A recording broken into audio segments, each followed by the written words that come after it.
Does everyone know what an incubator is? Keeps the babies warm, right? It's something where the baby, if they're born prematurely, the incubator keeps them warm. Okay, it helps them continue to grow and develop. Okay, so in a rural clinic, a donated infant incubator broke after 3 months. Okay, no one had the right spare part. Okay, and it sat used while babies were placed under light bulbs for warmth. A team of Ghanaian engineers designed a new incubator, right, that they built from locally available car parts and plastic basins that they found. And it was cheaper, it was repairable, right, and it was very effective. All right? So what I want to do is first just take 1 minute to talk to your neighbor about this question here, right? How do they move from one working prototype, right? They built this from a plastic basin, auto car parts, to having this in 500 hospitals, right? What's the challenge? What are the challenges in being able to take this one prototype and being able to make sure that we have this incubator all over the country? Okay, so just take 1 minute to talk about what are the challenges, okay? All right, great. Okay, all right, so what do we think? Anybody have any ideas? What are the challenges in bringing it from one incubator to having this in 500 different hospitals? Any ideas? Yeah. Our plastic industry is not working, so we cannot have the quantity. Okay, so quantities of plastic. Okay, what else? What else? Abu Bakar? Yeah. Transporting it. Exactly, transportation. Okay, what else? Yeah. So the systems and the facilities to help do the prototyping we don't have. Exactly, facilities. What else? Funding, exactly, funding, money. Okay, yeah? What's that? The parts, yeah. Where do we get enough of those car parts, right? So this is sort of quantities of plastic, materials, right? Car parts, all of those sort of things, right? Yeah? Collaboration. All right, and it's not, and NGOs, we're going to talk a little bit about NGOs, but also other people that we need to collaborate with, yeah? Exactly. Not just budgets, but regulations, right? Regulatory. Okay, so this is a session on entrepreneurship and commercialization.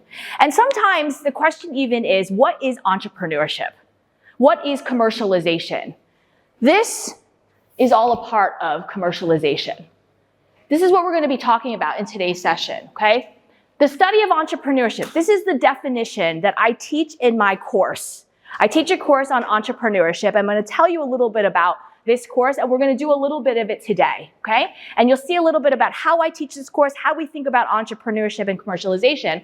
But the study of entrepreneurship seeks to understand how opportunities are discovered or created by a person or a team of people who then assemble various resources in order to exploit the opportunities and create wealth. Okay, you're never going to remember this definition, don't worry. Okay, but here are the key parts of this definition, okay? The first is about opportunities. It's about opportunities. It's about the ideas and the opportunities. Okay, the second part that's very critical here is the person or a team of people. Because you can have an idea, but if you don't have the right person doing that idea, it's not going to go anywhere. You need to have the right person in the right seat, okay? And the right team of people. Okay, the third piece is resources. And we're talking also around, we're already talking about, you're going to see that even just in what you mentioned so far, there's people involved, right? The NGOs, the collaboration. There's the resources involved. Do we have the quantity of plastics? Do we have the materials? Right? How do we then exploit the opportunities? We're going to talk about exploit the opportunities. What does that mean in a second? Sometimes we think the word exploit is a negative word. Okay?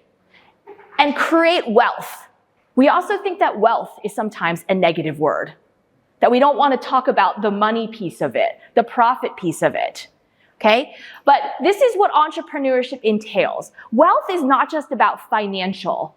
It's also about creating potential, value. Wealth comes in a lot of different ways, not just from that monetary way. Okay? But this exploiting the opportunity piece is very important because sometimes we skip over that. We talk about the opportunity, but we don't talk about that exploitation.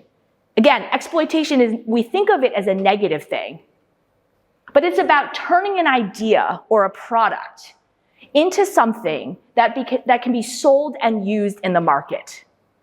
Okay? That's commercialization. Exploiting the opportunity. That's the piece of entrepreneurship that's so important, is how do we take that idea or opportunity and actually turn it into something that's viable, that's real, that's sustained. Okay? All right.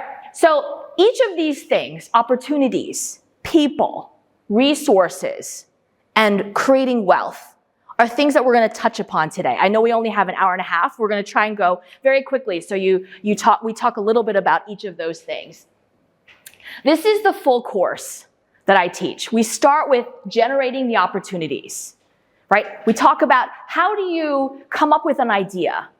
After you come up with the idea, how do you even know that that's a good enough idea to actually pursue, to maybe even quit your full-time job to work at? How do you know whether it's a good enough idea that you should stop doing other things in order to do that instead? We then move to building a firm, all of the different ways that you start to build. You build a startup or an entrepreneurial venture that allows you to take that idea and go further. We talk about the founding team. We talk about the skill sets that you need. We talk about the culture, the business model. What is a business model? We talk about planning. How do you hypothesis test? How do you create what that startup is going to look like? We then assemble resources. We talk about financing. How do you get that investment? How do you get that money that you might need? Early stage valuations. How do you think about what your company is worth and building from there? We talk about managing growth, scaling the business, and so on and so forth. The pieces that we're going to focus on today, okay, are the idea piece, right? That idea, and what does it mean to take an idea and think about how good that idea is. We're going to talk a little bit about the founding team. We'll talk a little bit about trust, corruption, all of the different pieces that might be involved as you start that business. We'll also talk a little bit about assembling resources, right? How do you build those resources? But the full course I can make available to all of you if you want to ever watch the entire course that I teach. It's a semester-long course, but I'm happy to share that with you if you're interested. Okay, particularly in Ghana, why are we focusing on these pieces? There's three main reasons. Okay, many of you have tremendous backgrounds in technology, in the skills, the expertise that you have, regardless of whether it's in nursing or in biomedical engineering or whatever field you might be in, okay? But what happens is that we tend to overemphasize that technology, right? Meaning we know what we're good at, we know what that expertise is, but you can design, you can build these things. You can build things like the incubator, respirators. But commercialization, actually taking it to that next step, addressing all of these things, these barriers, it actually requires a very different skill. And when we're training engineers or we're training people in the medical field, we don't often train them in business, in commercialization. I started out as an engineer. I was an electrical engineer and a biomedical engineer by training. And worked in that in the early part of my career. And it was only after I had started working on a lot of those projects that I realized that there was this tremendous, completely other different side of it. That you can take the best idea that's out there, an idea that's very effective, and it might not ever go anywhere, right? That what we need to understand is markets, pricing, business models, okay? The second piece that ties into this is really having that deep understanding of the market. What does the market look like in Ghana? Do people need this product? And will people be willing to pay for it? Okay? We'll talk about that in a second. But the third piece that I want to talk about is this third in who will pay for it? It's not just will somebody pay for it. Where is the money coming from? Who will actually pay for it? Oftentimes, it's the government that needs to be paying for this. That's a stakeholder that we need to investigate much more fully, right? There's lack of infrastructure, capital, lots of the things that we talked about. So let me go back to the market understanding piece of it, okay? And I want to tell you a little bit about understanding this. Do people want it, and will people pay for it, okay? So in the United States, there are lots of different technologies around umbrellas, okay? So when it rains, people have all sort of different umbrellas that they might take out of their purses or their bags or whatever, okay? What do you think are the biggest problems with umbrellas, just generally? What are the biggest problems with umbrellas? Any ideas?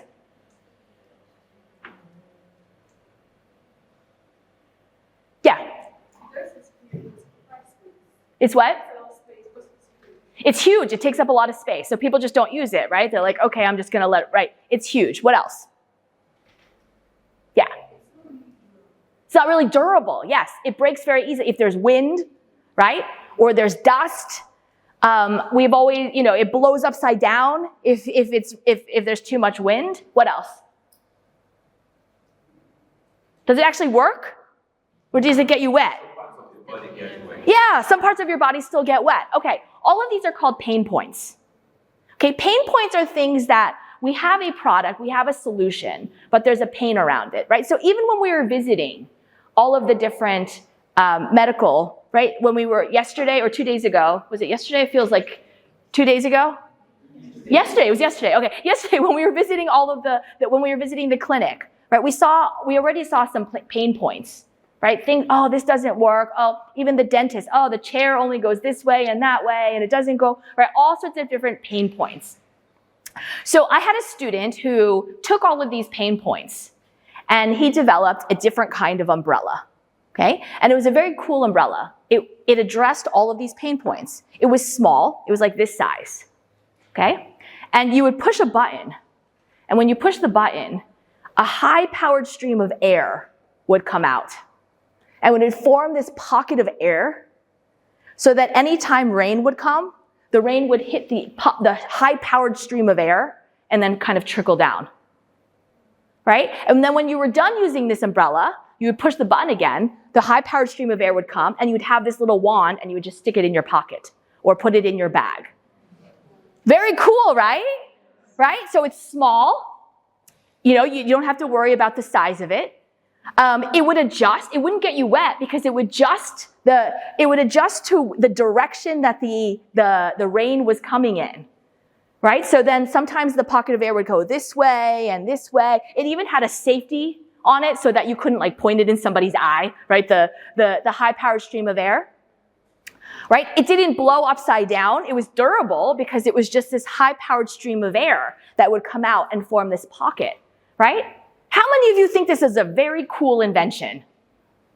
Yeah, raise up your hands high. How many of you think it's a very cool invention? How many of you would want one of these? Yes. How many of you would pay $200 US for one of these? Okay. So what happened was he invented this very cool umbrella, and everyone did what you did. They said, oh, I want one of these. And he said, great. So he started making them. And he started putting them out there. And then nobody bought them.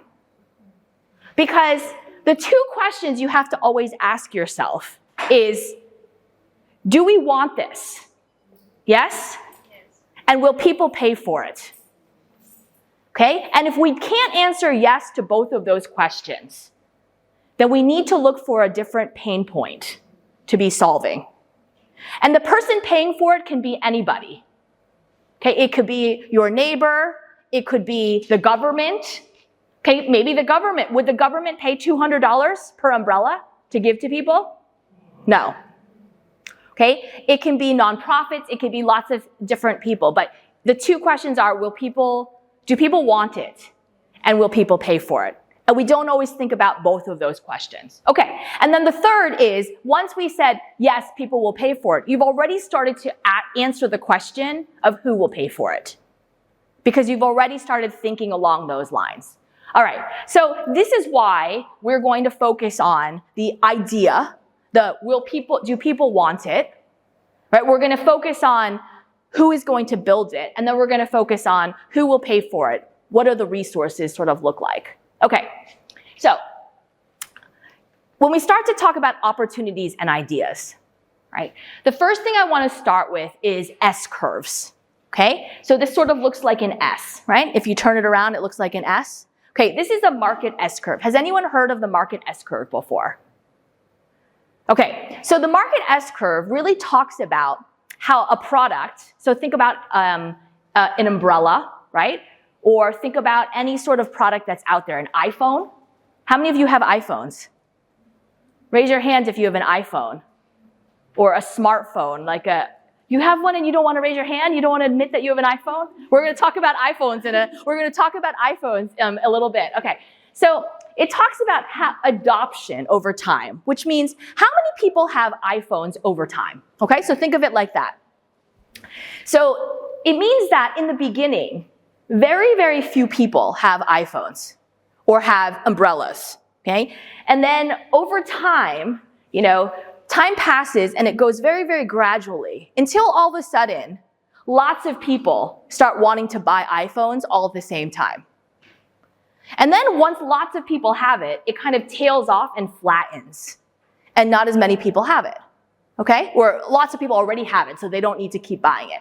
Another way to think about this, instead of the market S-curve, is to think about it in terms of adoption rate over time. Okay? So then the S-curve starts to look like this. And this gives you a view of how many people, right? Almost how many people have this. So in the beginning, there's what's called innovators. These are the people who are like the very first. They were bragging. Oh, I got this phone. Look at it. It's so cool. Look how it works, right? And then you have the early adopters. These are the people who copy those early adopters because they want to be cool too. Right? So then you have the early adopters. Then you have the early majority. Wow, lots and lots of people now, right, have this. Think about all these people now that are under this, right? And then you have the late majority, and then you have the laggards. Okay? So when you think about any idea that you might have, right, there might be 1 or 2 hospitals that are willing to take that incubator, right? You develop that prototype. There are 1 or 2 hospitals that are thinking about that incubator.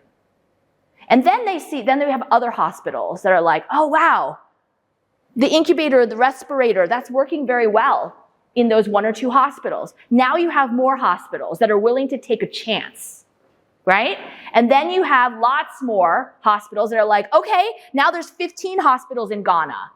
Oh, we want one of those too, because now patients are trying to go there.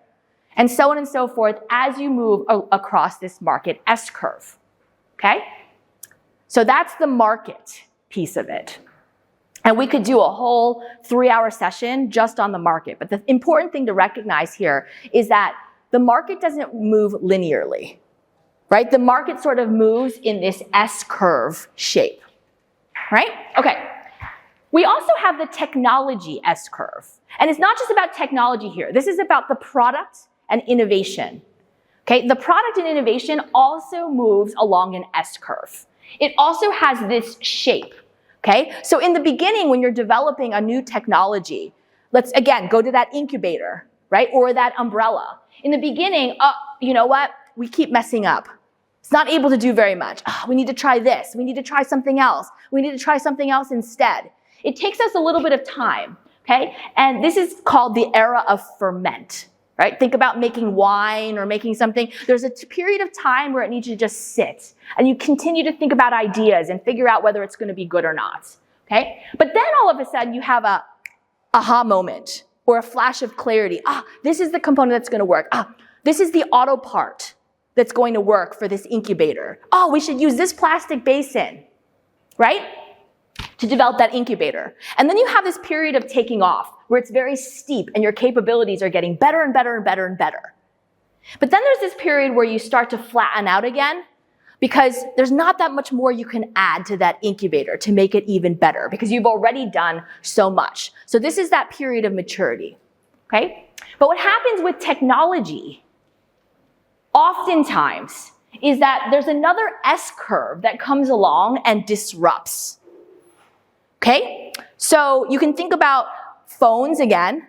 Maybe you had a phone and that phone was able to text and call people, but it couldn't do anything else, right? You couldn't search things on the internet, you couldn't Google things, you couldn't do all those things. So that new technology came out and disrupted, and now you no longer need that old phone ever again, right? You don't need cameras because now the iPhone can help you take pictures, right?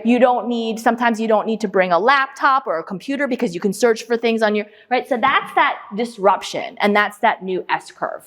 Okay, but in Ghana, that is what won the Nobel Prize for economics. Exactly. The Nobel Prize yesterday was about creative disruption, okay? And my MBA was actually from INSEAD, where one of the authors, Felipe, was from a professor at INSEAD in London School of Economics, right? And he talks about creative disruption. Exactly. Wonderful. Okay. So, but in Ghana, what happens is that we don't often need in Ghana, okay, this creative disruption yet, okay? Because we're still sometimes taking blood pressure cuffs or incubators, and we're still actually in this sort of period. And so when we get donations from other countries, we might be getting donations with ultrasound machines or blood pressure cuffs that have a lot of functionality that we don't actually need. We're getting technology that's from this part of the curve or this new curve. Okay? And so that's one of the reasons why entrepreneurship is so critical within Ghana itself, is that we can then move along our own market S-curve and our own technology S-curve without having to do anything else. Okay, so let me give you an example of this, all right? So now we're gonna start to have some fun, all right. So I wanna talk about a very, very fancy technology called the diaper or the nappy, okay? It's not fancy at all. All right, so I know that in lots of countries, including Ghana, including Taiwan, which is where I'm from, that people don't use diapers at all, right? They don't use nappies at all. It's either cloth diapers or the babies are from a young age, are very good at, even from 6 months old, the mother can tell, right, when the babies need to, do their business. Okay, but I want to talk about this because it was a very revolutionary invention, okay? How many of you have used nappies or diapers, right? Or your mothers or relatives, right? Or so on and so forth. Okay. So what happened was the way that this technology got invented, okay, was that in the 1940s, there was a woman named Marion Donovan who created the boater. Okay. Before that, again, it was cloth diapers. It was mothers who would just take care of their children in any other way, right? But Marion Donovan was just like us, right? One person who identified this pain point. Okay, and the pain point was, wow, this is very annoying. I wish there was a way that I could wrap something around my baby's bottom and it would capture whatever it needed to capture. Okay, and that was literally all she did. Okay, it was a plastic encapsulation that she put around the baby's bottom. And that was the very first diaper.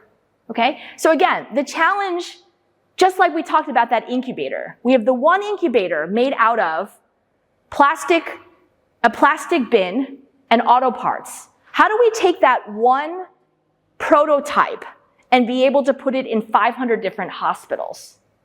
Okay, how do we take this one diaper and be able to start to put this in households everywhere? Okay, what are the two questions you want to ask again? Number one, will people want it? And number two, will people pay for it? Okay? If you're a mother, would you pay for this? Yes, you would pay for it because it would save time. So you're identifying the pain points already. Okay, so you have that pain point. All right, so she started doing exactly what we talked about, right? Which is she started having one or two people, her friends, start to use these. Okay, and they started giving her feedback. And then her friends would have other friends that would say, what is this? I want this as well. Okay, so from that one prototype, we started moving up that market S-curve that we talked about, right? That market S-curve where we have the innovators, the early adopters, and so on and so forth. Okay, but from the 1940s, as we started moving up that market S-curve, more and more people wanted this diaper. In the 1960s, Vic Mills was working at a company. He was working at a company called General Mills, okay? And General Mills makes potato chips, okay? They make some of the Nabisco products, like, you know, all sorts of, has anyone had Pringles potato chips? Do you know what those are? The Pringles potato chips? Okay, great. So Vic Mills was actually the inventor of the Pringles potato chips. Okay, but what he was an engineer, he's working on lots of different things. And one of the things he started working on was these diapers. And he said, wow, lots of these women are starting to have these diapers. So what he realized was that you could actually fill this plastic encapsulation with wood chips. And if you filled it with wood chips, it would make it more absorbent. Okay, you could absorb more of, you know, use your imagination of what you need to absorb. Okay. But where do these wood chips come from? Well, he realized that you could cut wood chips in a specific way to make them the most absorbent. Okay? And so what he did was he cut the wood chips in the exact same way that he was cutting Pringles potato chips. He used the Pringles potato chips machine to cut wood in the same way and then put them in the plastic encapsulation to make them absorbent. Okay, this is what we also do in Ghana. This is what you are all so good at. Okay, it's called bricolage. It's about taking what you have on hand, like that incubator, right? With that plastic basin, the auto parts, putting it together in innovative ways to do big things. Okay, right? And so that's also part of this entrepreneurial, that's moving along the technology S-curve by using that. But what we want to continue to do is moving along that technology S-curve by remembering that market S-curve that we also talked about, okay? All right, so then in the 1980s, Harper and Harman, another company, come in and they realize, you know what? We can experiment with different materials. It doesn't have to be wood chips. We can experiment with plastics and super absorbent polymers. And what they realized was that you could take the same polymers that were used to clean up, the same materials that were used to clean up oil spills. You could put that inside diapers. You could line diapers with it and would make them even more absorbent. Okay?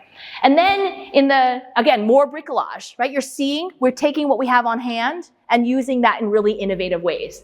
And then in the 2000s, they continued to work on the technology for these diapers, making them thinner and smaller and more absorbent. And nowadays, the only innovation that we're seeing with diapers, with like the characters from Disney movies, right? Printed with like Mulan and you know, or they're printed to look like blue jeans, right?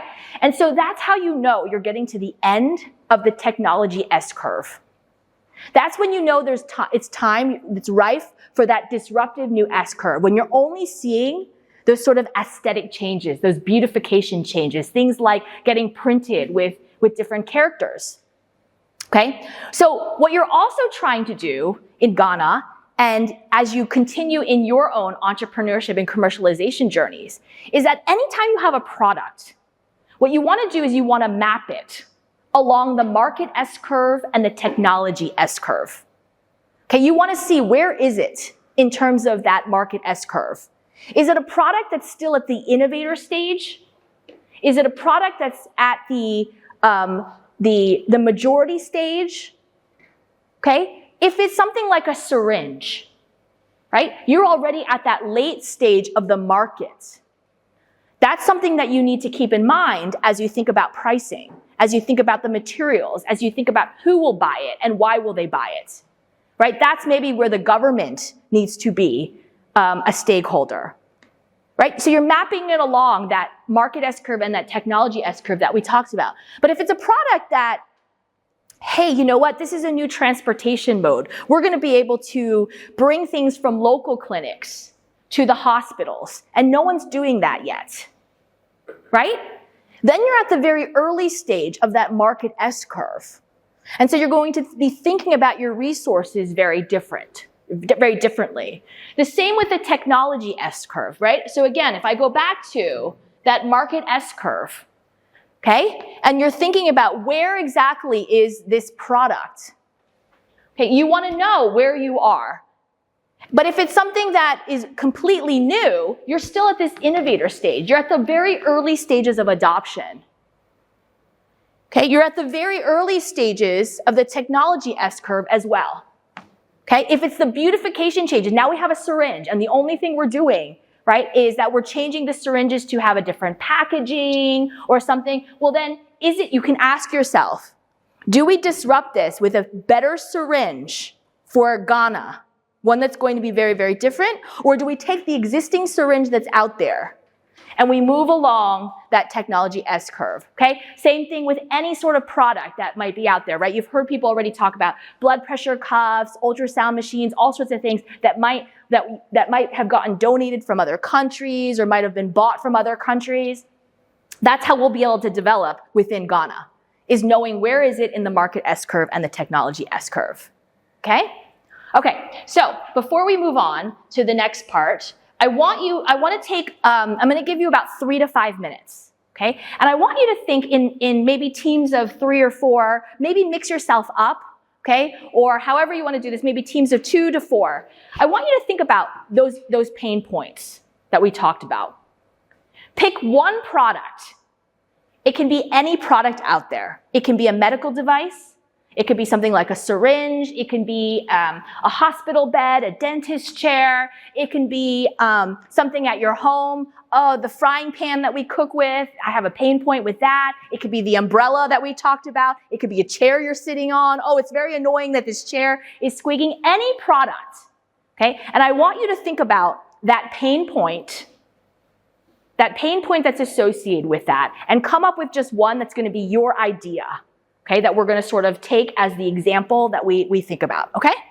Any questions on that? All right, great. About 3 minutes.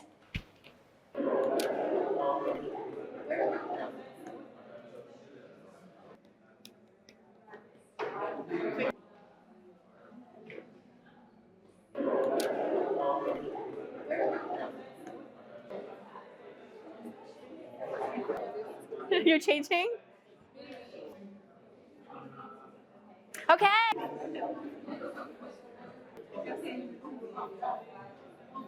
So just can you turn and everyone can try and listen? Okay. And your name is Naomi? Okay, Naomi.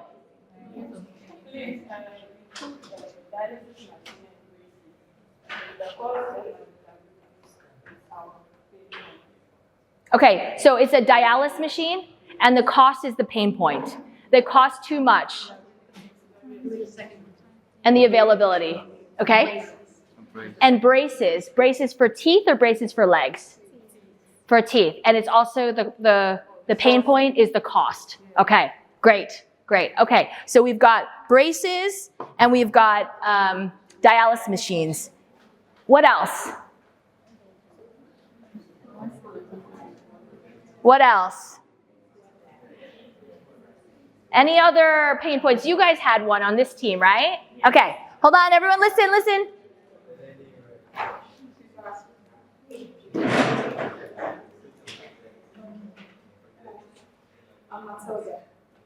Matilda, okay. Sure. We picked Suction machines. and we identified some problems with the filters. We wanted to, after taking the blood or liver sample, you can also filter utensils, but we don't have that. Yes. And then sensors, level sensors. Okay, so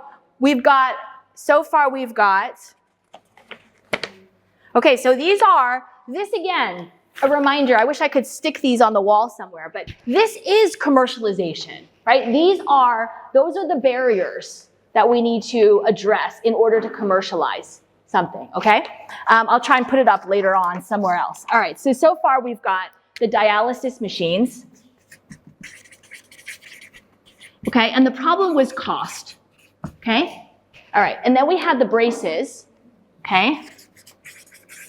And the problem was also cost and availability, okay.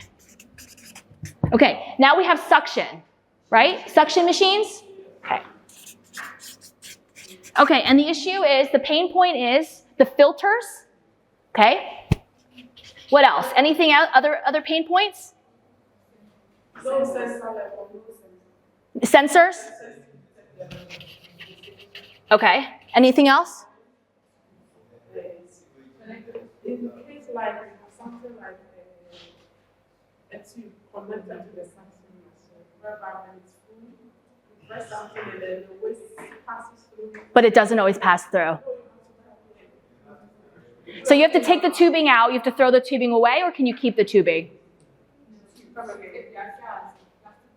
We are plastic jars, so whenever it's full, one must take and go and disinfect and bring it back. Okay, so it's the tubing and the disinfection.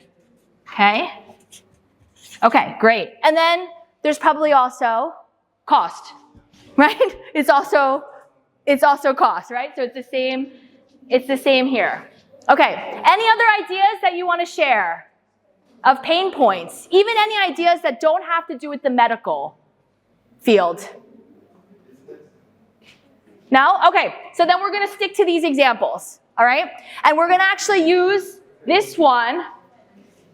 We're going to use this one as our example because it includes cost, just like you guys also have cost. Okay, so let's say that, so first of all, where does this suction fall in terms of the market S-curve, this suction machine? Does everybody know what the suction machine does? Yes? Okay, everyone is clear on that? Okay, so we've got this suction machine. Where is it? If you were to map it onto the market S-curve, where is it? Early or late?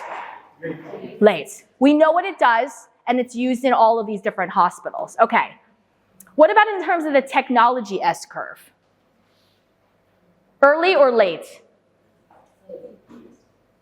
So the changes that we're putting into the suction machine, do they work for other countries? It works very, very well for other countries, right? So they're just changing. Now companies are like working on making it smaller, making it prettier, putting their branding on it, those sort of things. Okay? So other countries already have it at the end of the technology S-curve. But in Ghana, we're still facing lots of issues around the filters working well, the sensors, the tubing, all of those sort of things. So what's happening in Ghana is we need to move backwards along the technology S-curve. Okay? We either can disrupt it with a completely different type of suction machine, right?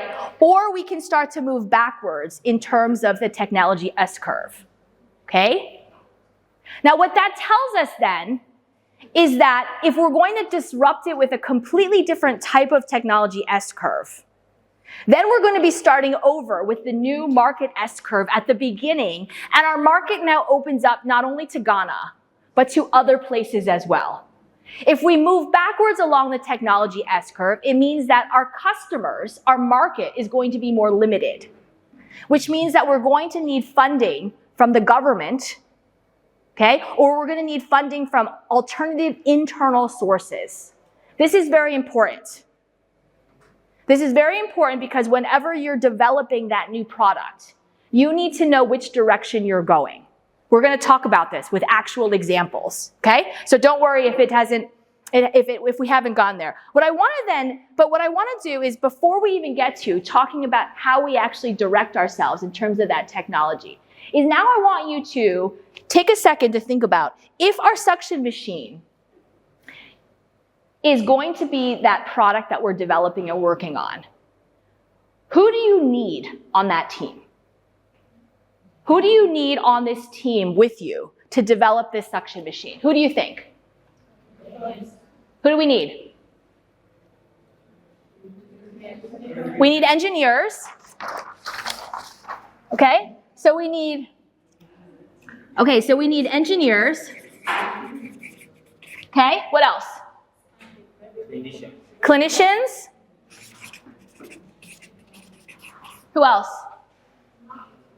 Marketers.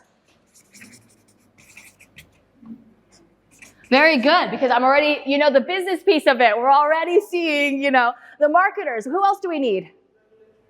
Regulatory bodies. Okay. All right, so we need lots of different skills. Okay. All right, so we're going to come to this. We need lots of different skills, and this is typically how we form teams to develop our innovation. But remember, what did we talk about on one of the very first slides? In Ghana, we're really great at the skills. We're great at the technical. What we're not great at is that business piece, the commercialization piece, and that goes beyond just having marketers, okay? We're gonna see why. So we're gonna do a really short case, right, about a company. Oops, you know what? We're gonna come back to this. All right, we're gonna do a very short company, a very short case about this company. Okay, this company is Apple, which I already told you about, because many of you have the Apple iPhone, right? Okay, so does anybody know who this guy here is? Steve Jobs. What about this guy here? Does anyone know who this guy is? So this is Steve Jobs. He was the face of the company. So we all know him, right? Okay. Then we have Steve. This guy's name is also Steve. His name is Steve Wozniak.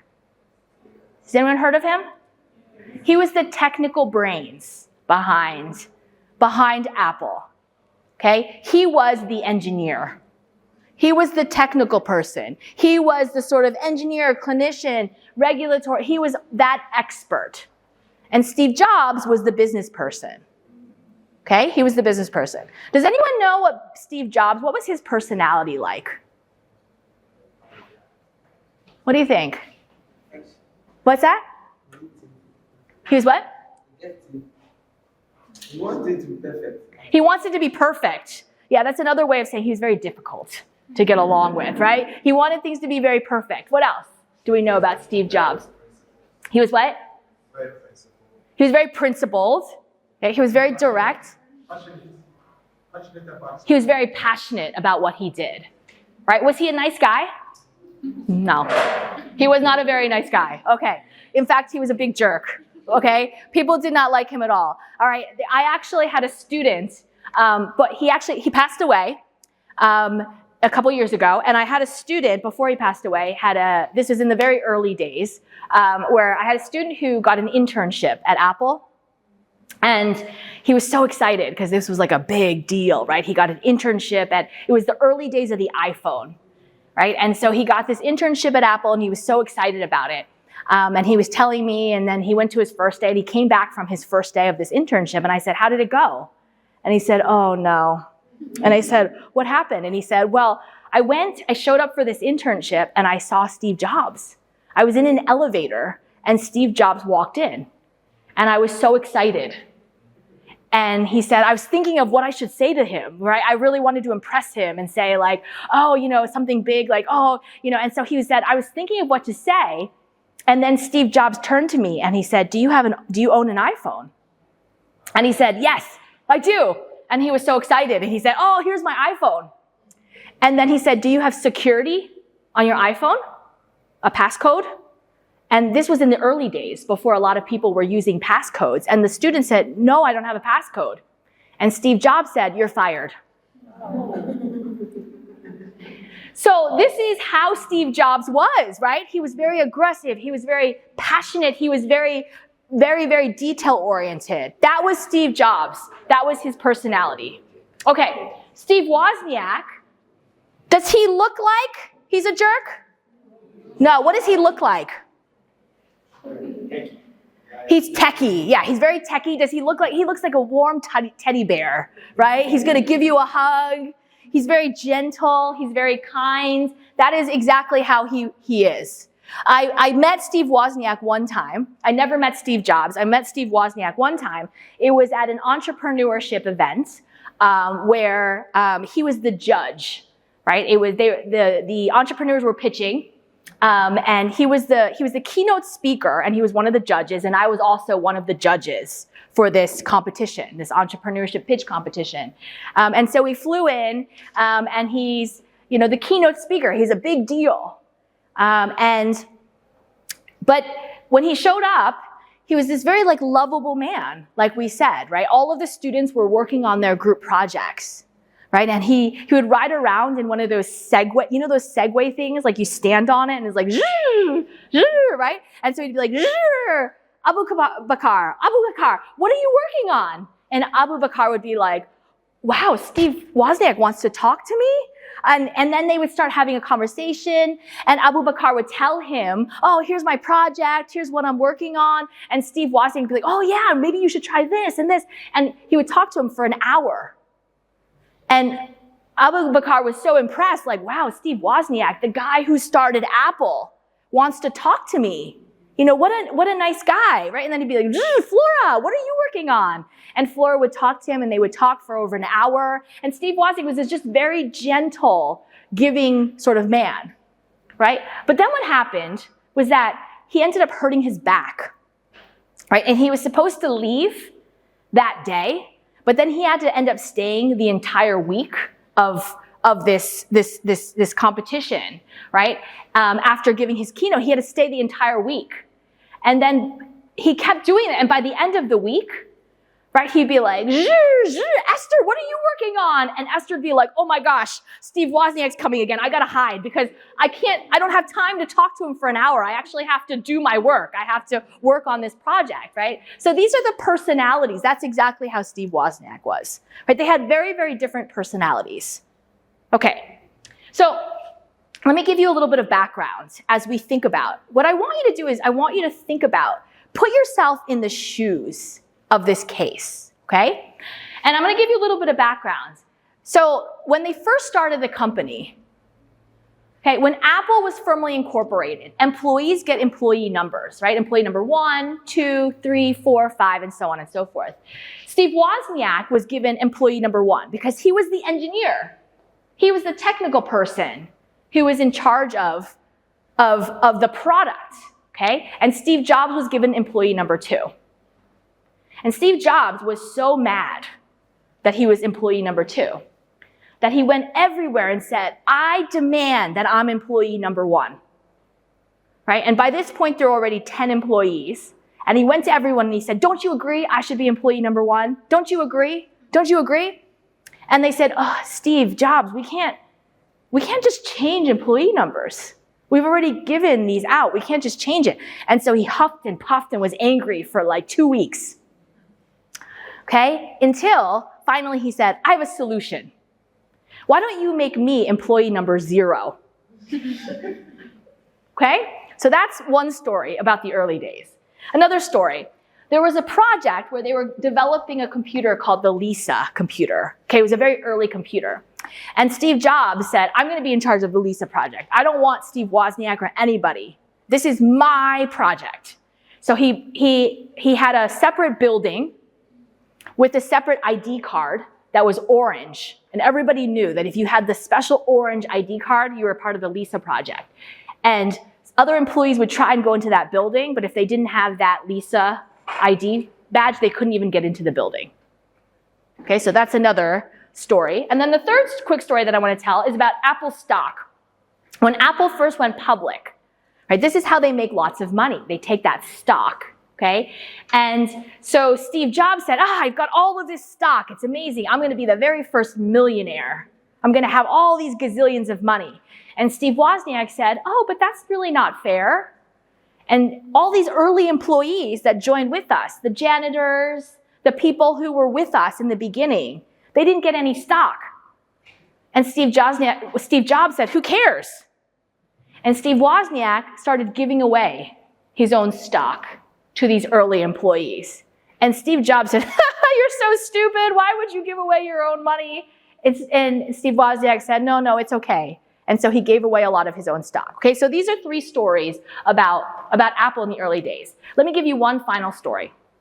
There was a game called Breakout. Has anyone heard of Breakout? Yeah, it was an Atari game, okay?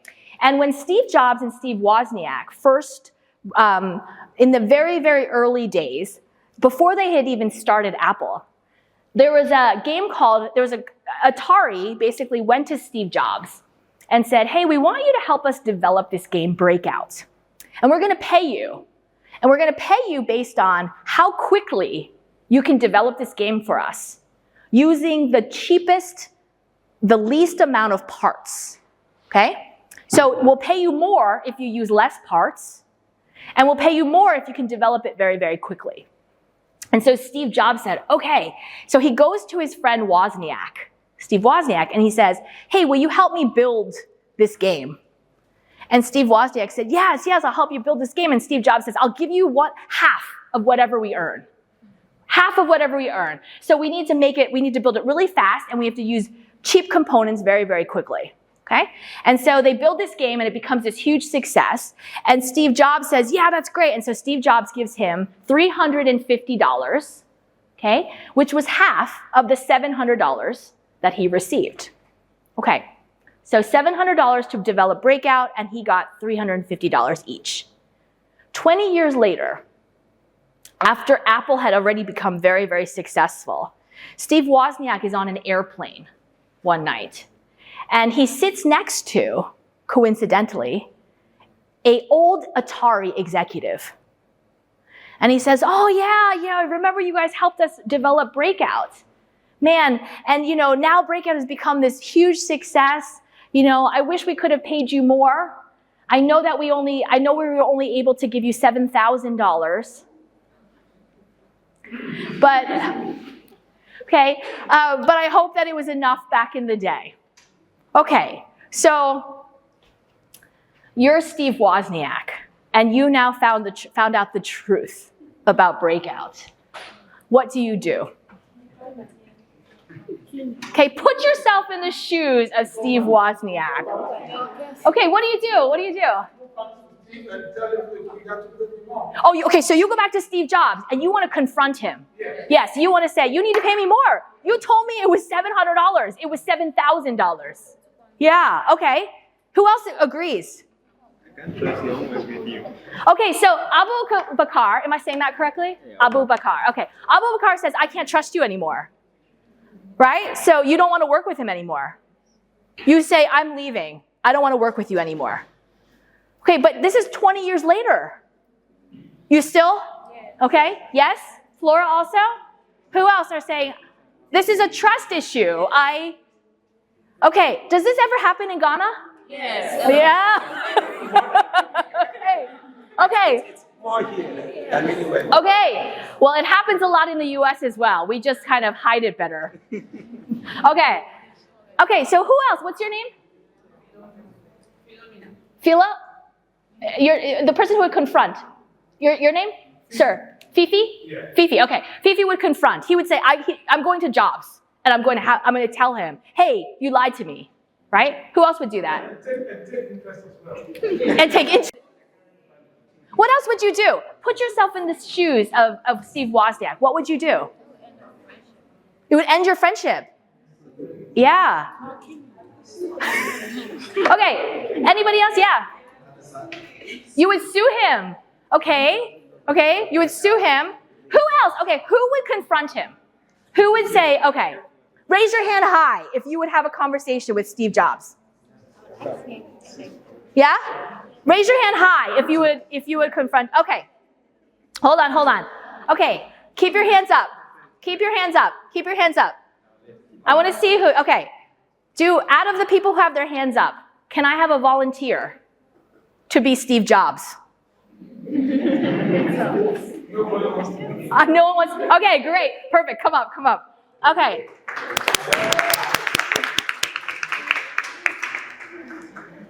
Okay, can I have a volunteer to be Steve Wozniak? Who would like to be Steve Wozniak? Fifi. Okay.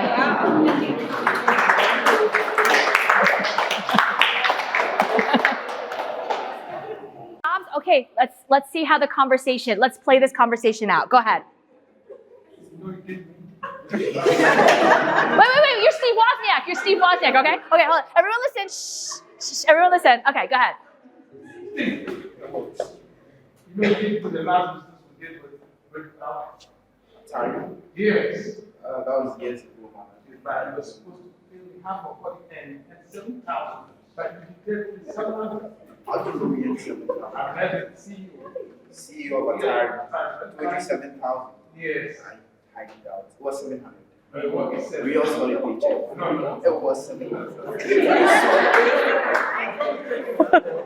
day to court. I have the proof of the evidence. You saw the paycheck. It was 700. I don't know what to tell you. No. See, 7,000. So I'm thinking that It's gone. It's gone. 7,000 is gone. so you're not going to pay. You've been working for 20 years. You think 7,000 is something you do Yes, have. because if you don't pay, This is just if you don't- 7,000. Because of this, other bills you have to come to. All the Make other, sure you don't trust me. your thoughts without broken the trust. 20 years ago with my time, yeah. Okay, let's give him a round of applause. Okay. Okay, very, very nice. I can tell you that I have taught this, very great job. You held your ground as Steve Jobs, right? Very nice job. You confronted. Okay, so how did that feel for us listening to that conversation? How did you feel listening to that conversation? I felt Steve was on the side of business. You know, when you enter into contract with someone, you just have to honor the side of the contract. Yeah. And he did by giving what was due him. But the other side was the commercialization and Yeah. to get the price. Okay, absolutely, right? So we have that sort of piece of it. Okay, so what happens is that often when we form teams, okay, we think about the attributes that are most important. We start thinking about all of these different skills that we sort of need, okay? What we don't think about are the values of the people that we work with. We don't think, and values doesn't have to be one person is a crook and one person's honest, but we already know lots of things about Steve Jobs from the very beginning. We said Steve Jobs is aggressive.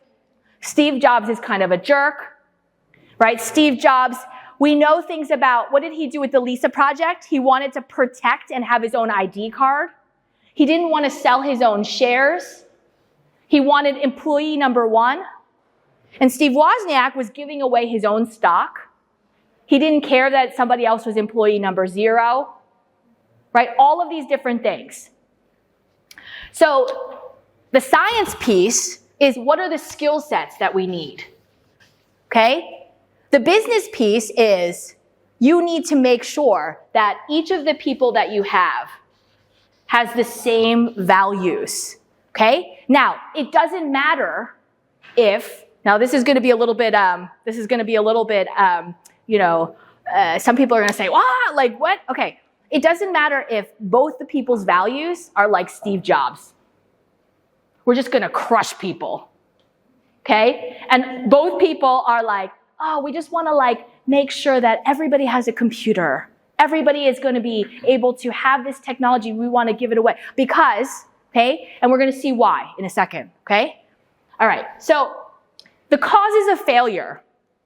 65% of companies, 65% of the reasons why products do not go from that one prototype to the 500 is because of people issues. Only 35% of the reason is because of the because of the catheters, or because of the tubing, or because of the suction, or any of those things. 65% is because of the people issues. Okay? So what we need to do is not just think about all of these things around the engineer. Wait, hold on, let me. Usually I have lots of boards everywhere, so I write everywhere, but okay. So not just thinking about the sort of the filters, the sensors, the tubing, all of the different materials and how they come together, and the engineering schematic. Instead, for the people, it's something called the 3 R's. The 3 R's framework, okay? It's about the relationships, the rewards, and the roles. Anytime you talk about one of those, you need to be making sure you're including the other 2, okay? So if you're talking about the roles, if you're talking about the fact that, hey, we need engineers, okay? If you're talking about the engineers, that's the role. That's what they're doing, okay? That's their position. You don't ever want to talk about the role unless you already are also talking about that relationship. Who is this engineer? Is it my brother-in-law? Is it my professor? Is it a friend that I met? You need to know that relationship at the same time that you know that role, because then you're going to be able to figure out, hey, am I giving this person that role because they actually are the best person for the job, or is it because they're my brother's friend? And you have to also think about that in the same time that you're thinking about the rewards. What rewards are they getting? What rewards are we giving them? Are we paying them more because they're our brother's friend? Are they actually able to do that role, right? Even when you're thinking about who to pay the most and who gets most of the benefit. Okay, if your company is an engineering company and it depends on that product, you're thinking about that role and the reward together. But maybe that product is at the beginning of that S-curve. Maybe that it's at that very beginning of the S-curve and your marketer is much more important. You already know, you're already at the end of the technology S-curve. You know exactly how that suction machine works. You know exactly what components. And what you really need is a marketer who's going to be able to bring it along that market S-curve that we talked about. Now your marketer is the most important person. You need to think about that role in terms of the reward. You've now become a company that is a commercialization company, not a technology company. Okay? Whereas if you're at the beginning of the technology S-curve, but the end of the market S-curve, right? You're a technology company. You're a product company. That engineer, that clinician is much more important. So you need to think about things all the way, right? And that Steve Jobs, Steve Wozniak thing that we talked about with Apple, those values, that reward, that conversation needs to come at the very, very beginning, right? Fifi and what was your name? Yati? Yatel, right? Yatel should have had, Yatel 20 years later, he already knew. He already knew what Steve Jobs was like, right? But we don't want to always have these conversations. Why? Because we're friends. That's what Flora talked about. They're friends. They were doing practical jokes when they were little, right? But if we're constantly thinking about these 3 R's together, what's our relationship? What's the role? What's the rewards? Then we'll be able to start to understand a little bit of the trust, right? That trust issue within the team. We'll be able to start internally preventing against that 65%. Okay, that's the internal piece. Let's now talk about the external piece, because there's a lot of trust issues that have nothing to do with our internal, right? As we're commercializing a product, we have to deal with external stakeholders, right? We have to deal with, oh, let me show one video, okay? This is a video of, let me see if it works here. Can you hear this? See if this works. No, okay. This is a video where he's talking about, the quote is, there are known knowns. Do you want to help? Sam, I was asked if you are almost done. I'm almost done. I have, how many minutes? Do you want me to almost be done? I understand you have another 15. 15 more minutes? Okay, let's move to the last piece of this. Okay, so the last piece is these external trust issues that I think are very important. Okay, so what we're going to do is I'm going to put you into, I want everyone to have a team of 3. Okay, everyone look at, like you're a team of 3. Team of 3, everyone look and make a very, very quick team of 3. Okay?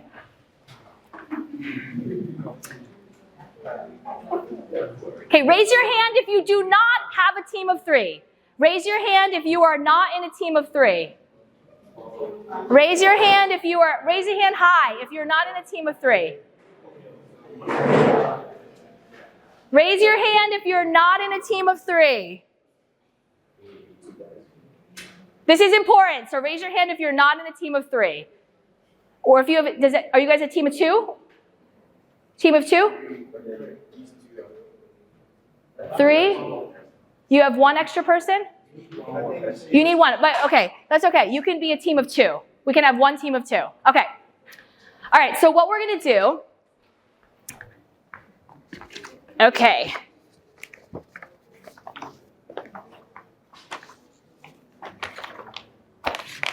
All right. We're going to do a quick exercise where one of you is going to be a government official. Okay? One of you is going to be an entrepreneur. Okay? And one of you is going to be the role of the observer. Okay? The government official, all right, you are a senior official at the Ministry of Health. You've seen many entrepreneurs pitch their solution, okay, most of which fail after the initial excitement. You're cautious about putting the ministry's reputation on the line. Okay? Entrepreneur, you're a founder in Ghana, and you've developed a wonderful, amazing mobile health platform that connects rural patients with urban doctors. You've piloted the app already in one region, and you want to scale nationally. But to do this, you need the endorsement and support from the Ministry of Health. Okay, so you're meeting with this ministry official who's going to influence whether or not you get funding. All right, so I'm going to quickly pass these out. Actually, what's the easiest way? Maybe to have you come get one? Is that? Okay, so pick one person who's going to be the ministry official. Raise your hand. The government official. One person who's the entrepreneur, and one person who's going to be the observer, okay? So if you're the, okay, observers. Okay. Observers. Okay. Government official? Okay. All right. Who's the government official? All right. And who's the entrepreneur? Okay. Entrepreneur? Okay. Government, entrepreneur? Government, entrepreneur? Government? Who's the entrepreneur? Government? Government? Entrepreneur? Entrepreneur? Government? Observers with Mr. Lee, Professor Lee. Entrepreneur? Entrepreneur? Entrepreneur? Observer is Professor Lee. Entrepreneur? And you guys will not have an observer, okay? Your group? Are you the government? Government? Government? Government?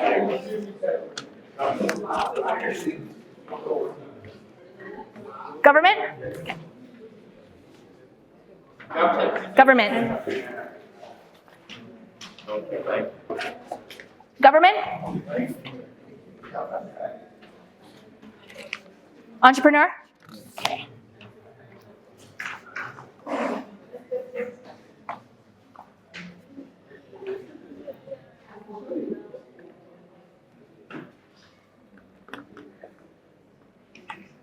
Okay, and after you've read your sheet, just have the discussion as put yourself in the shoes, okay? Put yourself in the shoes of the government official, put yourself in the shoes of the entrepreneur, and have the discussion.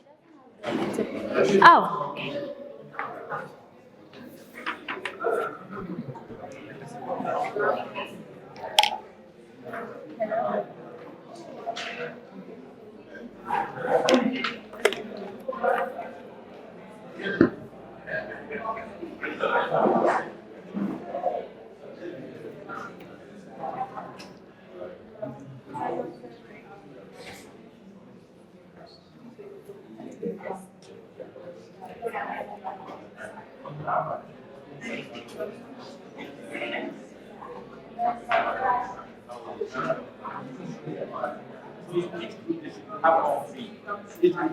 Yep.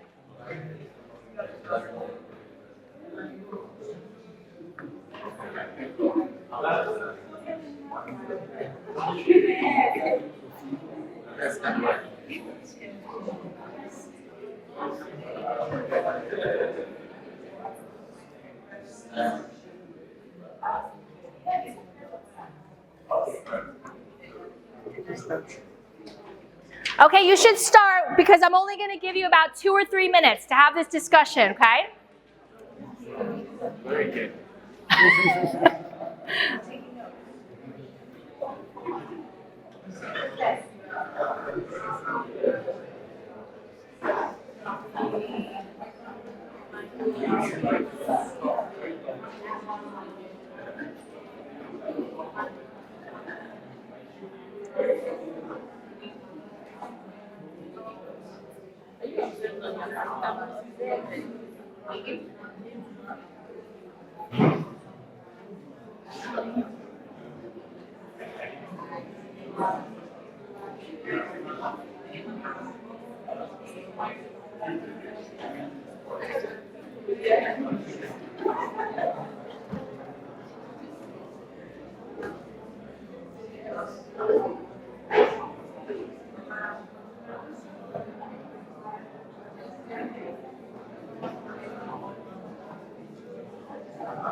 Okay, 1 more minute. 1 more minute.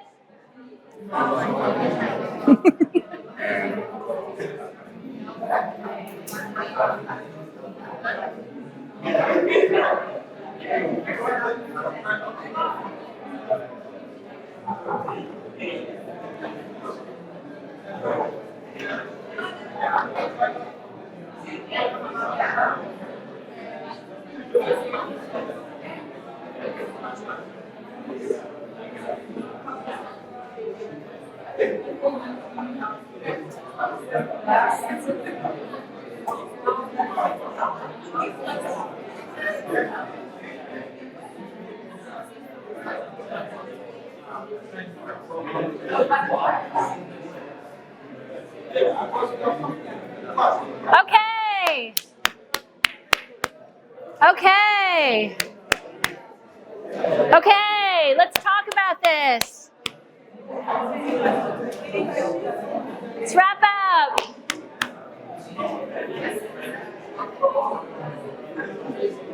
Okay.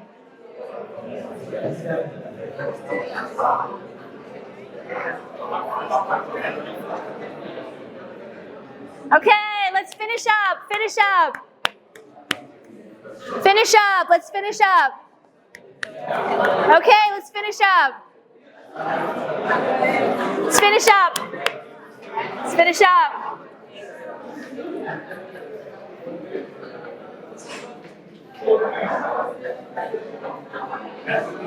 Okay.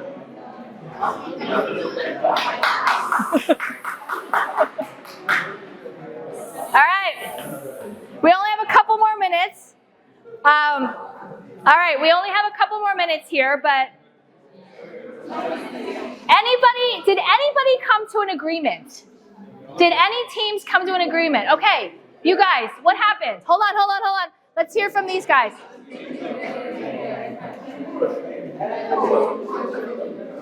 Hold on, let's hear from these guys. Okay, you guys came to an agreement. What happened? He approved his pitch. The government official approved his pitch. Okay, why did you approve it? Hold on, everyone listen up. Everyone listen. Okay, why did you approve it? Okay, so as an observer, Yeah. when he pitched the idea, he was very quiet and listened to everything he said. He started giving like advice, which kind of gave him hope. And he persisted, he pushed on.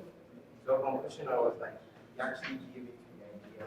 Not necessarily saying he approved, but then he opened the door for him. Like, keep going. Yeah. Okay, so this is one lesson, right? This is one lesson. When you want money, ask for advice. When you want advice, ask for money. Okay? When you want money, ask for advice. Because they might give you advice and they'll say, oh, you know what? And here's where you can go to get that money. When you want money, which is what you want from these government officials, ask for advice. Okay? So that's one sort of thing. Any other teams that got to an agreement? Okay. You do want to ask for advice first because often you want to know who you're asking for the money, right? Okay. So this role play, what you saw, what you might have experienced is a lot of some of the real challenges. Does this seem like some of the challenges you would experience in Ghana? Yes? Okay. Navigating power. There are differences in power. How do you navigate? How do you negotiate? How do you discuss with people that are more powerful or have more of that status? Age bias. If you're younger, what do? How do you negotiate with those that are older? Ambiguous expectations. The temptation to want to move quickly, right? You want to give up more because you want to move quickly. That's speed. Okay? You might have experienced credibility challenges, right? Them saying, no, you're too young. How do you know about this? And expectations. Government officials may signal that relationships matters. What does that mean? What do we have to do in terms of those relationships? Power dynamics, trust, every word, choice, or reaction, right, is either building that trust or eroding that trust. Okay, so what do? What's the solution sort of here? Has anyone heard of Zipline? Yes. Okay, so Zipline Ghana is a company that is very, very successful, and they had to deal with the government. Okay, so really quickly, right, Zipline, for anyone who has not heard of it, life-saving, their tagline is life-saving medical deliveries by drone, anywhere, fast. Do they have a pain point that they're trying to solve, right? Now we all know what a pain point is. So now anytime you see an idea or an innovation out there, I want you to be thinking, what is the pain point that they're addressing? If there is not a pain point, you do not have a story to tell the government official or to the customer or to anyone that's going to be providing you with resources. What is that pain point that you're trying to solve? Okay, Zipline Ghana had a pain point. They're operating a drone delivery service. They're solving that last mile problem. How are we getting urgent supplies for that last mile? Okay, they work with Ghana's Ministry of Health, and they're known for fast emergency deliveries. Okay, so how did they do it? Now, there's a lot of things that they did, and I want to focus on a couple things to talk about what can we do, right? So they anchored the use case with a national problem. Okay? They secured government partnership and integration. They built distribution centers. They provided reliability with urgent missions. They extended to high-stakes payloads, and they codified as part of the system. This is all very, very complicated. Okay, and do we have a way to share these slides? I think I'm happy to share the slides with all of you. You can have all of the slides. Okay, all right, so this is very, very complicated, but essentially what did they do? Right, so let's break this down into what we would do for if we were having our suction machine, okay? So what essentially we do when we're trying to negotiate with stakeholders like this, or trying to get them, the first phase is called the prove it phase. Okay, the first phase is called, there's 3 phases. And you don't even want to start with phase 3 or thinking about phase 3 until you've already gotten through phase 1. The first phase is called the prove it phase. You start with a small pilot, okay? And you gather results. This pilot can be in one community, one district with a small client. What you want to be doing is collecting data, testimonials, impact stories, okay? You also, during phase 1, you're borrowing credibility. Because either you're too young or you're too inexperienced, you're borrowing credibility. Okay? So this means that you're forming partnerships with advisors. You're saying, you know what? I was at this session, this workshop at Academic City. Right? You're borrowing that credibility by saying Academic City. Okay? And you're creating sort of an informal group of people that are around you, senior professionals, academics, former public servants, because you're able to use that name to lend weight. Okay? Then what you want to do is you're packaging this together. You're packaging this together so that you're explaining that pain point in a really clear way with data and with stories. Not just one, not just data, and not just stories. Both of them together. Okay, that's the key. You want to be able to present your stories, your anecdotes, your personal experiences, but never the personal experiences without that data. And this is the mistake that I see a lot of entrepreneurs make. They either just do one or the other. They say, hey, here's this product. It's going to save 700,000 lives. It's going to save you this amount of money. It's going to be great. That alone is not enough. Or I have entrepreneurs saying, hey, you know, we have this incubator. And we had this incubator and we did all these sort of things with it and we did all these, they sell. You need to package the two together for that person you're selling. Remember, do people want it? They pay for it. And who will pay for it? Okay, so that story is around the who. That data is around the who. Okay, all of those sort of things. That's the first phase, prove it. Okay, the second stage is called aligning it. You want to align it. Now you're going to figure out that who. You're going to make sure you're speaking their language. You're giving them the stories that tap into who they are. You're showing how the project advances, putting systems and results forward. I'm getting the time signal, so I have to hurry a little bit through this. And then the last phase is to grow it. Okay? You're growing it, you're building the relationships before you even ask for them now, because you already have that borrowed credibility. You're starting small, you're reducing risks, you're delivering those early wins. This is all exactly what Zipline did. Okay? They went through this process of prove it, align it, and grow it. Prove it, align it, and grow it. And that's ultimately what you want to do. During that proving stage, right, that's where you're going to be, that's when you're thinking about that pain point. That's when you're thinking about the team, right? That's when you're thinking about what matters, both the attributes, the functional attributes, as well as the values, okay? You're also thinking about those technology S-curves and the market S-curves, mapping every single thing that you're working on along those market S-curve. Anytime you go out now, think about it. Oh, this cup. Where is it in the market S-curve? Late. Where is it in the technology S-curve? Late. How do we know that? Because the only thing we're doing to cups now, printing them with different designs, making them different shapes, all of the beautification things. Okay? That is an opportunity if you want to do that. A new cup that would disrupt that. What's the pain point? Oh, well, maybe cups in Ghana get, destroyed easily. Maybe we need to add a lid to it. Maybe we need to do, right, all these different things. Thinking about a different way to disrupt it or moving backwards on the technology S-curve, okay? So I know I'm saying a lot. I'm trying to summarize this very quickly, but prove it, align it, grow it. That's how we're going to be able to do this in. Thanks. Lots of different materials for you still that are available. I will try and get the slides to anybody who wants it, so you can have all of the slides. You can follow me on Instagram if you'd like, but I'm really bad at Instagram. I will just let you know, don't make fun of my pictures or anything. I'm very bad at Instagram. I also have a newsletter where we share lots of tips and tactics, not just about commercialization and entrepreneurship, but about all of my research that I do. So it's free. You can join the newsletter, and every week I send out new things around my research. And so you're in. Awesome. Great. Okay. So thank you so much. Enjoy the rest of the medical expo. Was that a hand? Yeah. What's the best way for us to pass the slides along? Can you send it to the participants? Oh, yes. Okay. We have your Great. contacts. Okay. We'll share it. Yeah. Okay. Okay. All right. All right. Thanks so much. Enjoy lunch.